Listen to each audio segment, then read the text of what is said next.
Ministri i Jashtëm shqiptar Ditmir Bushati kërkon hetim ndërkombëtar për të zbardhur atë që ndodhi fundjavën e shkuar në Kumanov. Nga Antalya, ku mori pjesë në takimin dyditor të shefave të diplomacive të vendeve anëtare të NATO-s, Bushati e vlerësoi domosdoshmëri një hetim që do të qartësonte në mënyrë të plotë dhe transparente të gjithë situatën. Në fjalën e tij, ai tërhoqi vëmendjen se çdo përshkallëzim i mëtejshëm i situatës në Maqedoni nuk i shërben stabilitetit demokratik dhe prosperitetit të vendit. Bushati apeloi që gjuha e urrëties dhe veprimet ekstreme t'i lënë vend angazhimit ndaj të drejtave themelore, demokracisë, shtetit të së drejtës dhe perspektivës euroatlantike të Maqedonisë. Duke u ndalur edhe tek harmonia e marrëdhënieve ndëretnike, sankcionuar në marrëveshjen e Ohrit, ministri shqiptar tha se ajo është thelbësore për stabilitetin demokratik dhe për të ardhmen e vendit.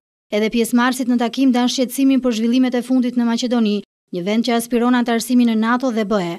Ministri shqiptar kërkoi angazhim më të madh të aleancës edhe për perspektivën e zgjerimit të saj me vendet e Ballkanit Perëndimor, bazuar në kriteret të qarta për të synuar konsolidimin e sigurisë në këtë rajon.